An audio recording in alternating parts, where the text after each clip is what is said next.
Leolabs, proveedor comercial y líder mundial de servicios de conocimiento de la situación en el espacio, SAO, y cartografía de órbita terrestre baja, LEO, anunció hoy que Argentina será el lugar donde se instalará su próximo radar espacial.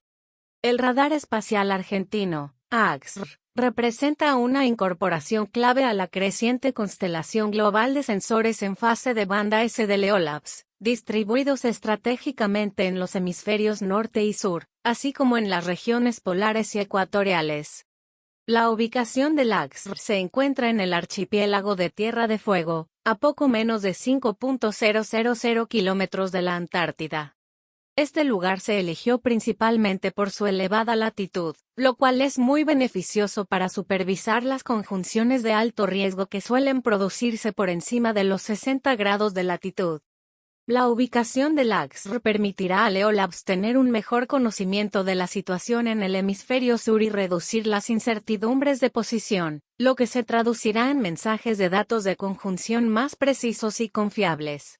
La ubicación, equipada con tecnología de banda S, también aumentará la capacidad de Leolabs para descubrir nuevos objetos, como pequeños desechos letales que actualmente no se encuentran catalogados.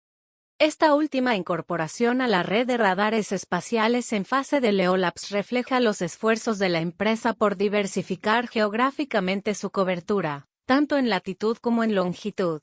Esta diversificación estratégica mejorará sus servicios de seguridad espacial, que incluyen la prevención de colisiones para los operadores. Cuando se complete a finales de 2023, el AXR ampliará la red global de Leolabs para incluir 7 centros operativos con planes para expandirse aún más en el próximo año.